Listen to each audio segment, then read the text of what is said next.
So the title of this video is "The Power of Consciousness is Love," and it's a little bit of a sort of a vague,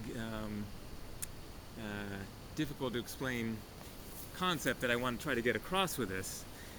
So pardon me if I lose my train of thought and ramble on a bit. So my understanding of the spiritual path, of reality of the universe, is that consciousness, everything is consciousness. Everything originates from consciousness. The physical world, rocks, sticks, it's all basically light that's been slowed down into density, and so it appears to be inanimate physical things that are separate from, our experience of consciousness in our mind. But really, the entire universe, everything, is basically just God, the light of God that's been slowed down into various dimensions and levels of reality. So the whole universe is just the mind of God, the consciousness of the divine force, whatever you choose to call it. And what has occurred along the course of time is that this consciousness has become split and separated into all the different beings and all the different physical realms that exist. It's an experience of separation for the purpose of learning and growth and evolving, and it's been a very challenging and painful process a lot of the way, because our natural inherent state of being is of wholeness, of being connected. Where we came from was being one with God and with the divine. Now, when exactly that occurred, I don't know. I don't know if that was, before I was born in this life, or, several thousand lifetimes ago. I don't claim to understand how it all works by any means. But all of us, all human beings, all animals, all beings of all sorts, non-physical, different dimensions, etc., all come from God, because that's consciousness that's what God is. It's just pure consciousness. So love is affirmation of being, and hatred would be the opposite of denying one's being. And our consciousness, our soul, has many different elements to it, many different pieces and aspects, and there are many different layers and levels to our own consciousness. Our conscious mind, what we're thinking in the present moment, obviously that isn't all that we are. We have this whole, even just in this lifetime, we have this whole range of experiences. Going back into our childhood, even before our memory, this whole spectrum of experiences that affects who we are and how we behave and how we make our choices and how we view the world. And the vast majority of it is not in our conscious mind. Most of our memories we've forgotten.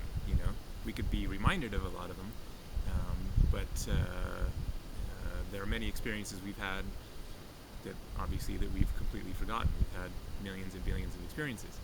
So that which makes us who we are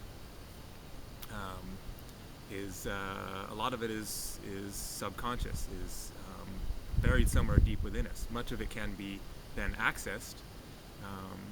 Again, just because we've forgotten something doesn't mean we can't remember it, even if we forgot it for 20, 30, 40, 60 years. So there's all this stuff within us that makes up who we are, and it is not part of our conscious experience. we're dealing with our daily stuff, the stuff that matters to us now, so we believe. And there's all this other stuff that's within us that that is part of who we are, and we've forgotten, or we've suppressed or denied. Things like childhood sexual abuse that you might have denied since you were young, since it happened, or shortly thereafter. We can have things buried within our consciousness that are so very, very powerful, intense experiences, but which we've denied because they were so painful or so difficult that was our only way of dealing with them. So the point being that our conscious mind is not all that we are. And the spiritual path, as I see it, is to a great extent reunifying with our entire, with the fullness of who we are. And this is a process of bringing back together parts of ourselves that we've lost and denied. It's about becoming more conscious by reconnecting with the parts of ourselves that we've become separated from, and that are parts of our being, and as a result of separating from them, we become less conscious. So I'm sort of working my way towards getting back to the point of the title of this video. So if love is affirmation, then when you're denying parts of yourself, then you are depriving yourself of love. And we are all reflections of one another. You can only love other people to the extent that you love yourself. Oftentimes people will reflect to us. We'll just have a bad reaction to someone, and it could be that they love a part of themselves that we don't love within ourselves. And so because we're denying that part of ourselves, we can't accept that person who's reflecting that back to us. So the spiritual path, as I see it, is a matter of becoming more conscious by reconnecting and affirming the fullness of who we are, and by reintegrating and bringing ourselves back together. So there are energies, consciousness is just energy. There is consciousness and energy within us that we are separated from, and that keeps us from being fully alive. If you do something like when I was 20 years old, and I went to a inner child workshop, and one of the exercises in the course of this workshop was anger release. And I had various issues with my dad. I mean, other things to be angry about too. But in the course of that, then I tapped into some of my withheld, denied anger, and so you do like direct emotional release, and like pound on a pillow or whatever, and yell and stuff. And in the course of doing that, then I like brought in this whole influx of energy, and then I felt afterwards it was like I was buzzing with life. I was more alive. And in another one of my videos, then which I think is titled "Powerful Spiritual Healing Tool" or "A Powerful Spiritual Healing Exercise," then I talk about this exercise that I call vibrating, and the purpose of it also is to tap into denied energy and bring that energy more into your being.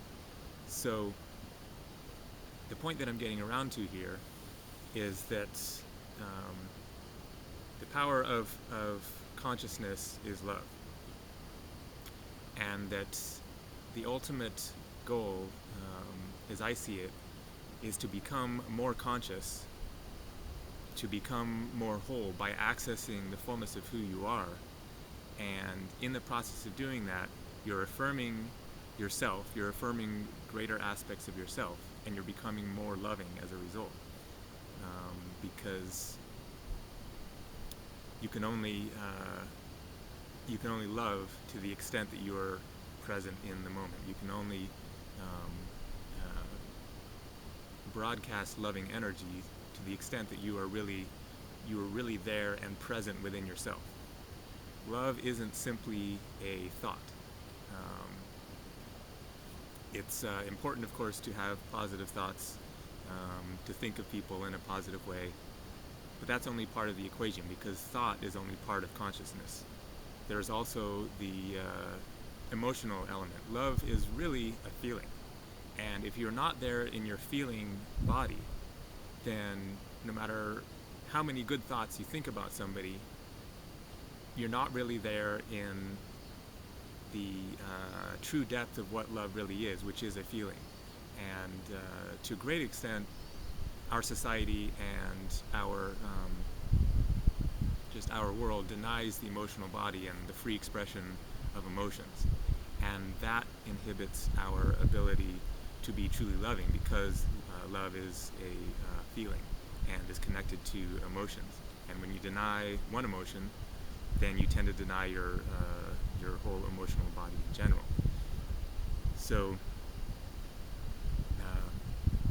really what it comes down to is that by affirming all aspects of yourself, you come more into the moment, you become more conscious, and as a result, then you can become more loving. So that is really the sort of ultimate goal of the spiritual path and the spiritual quest, as I see it, is to come more into the moment, to come more into yourself, to bring yourself together, to find the lost aspects of yourself that you're denying and that is keeping you from being truly alive, and as a result, to become more alive, to become more conscious, to become more loving. So hopefully in the course of that rambling there, then I got a point across. Thanks for watching. Namaste.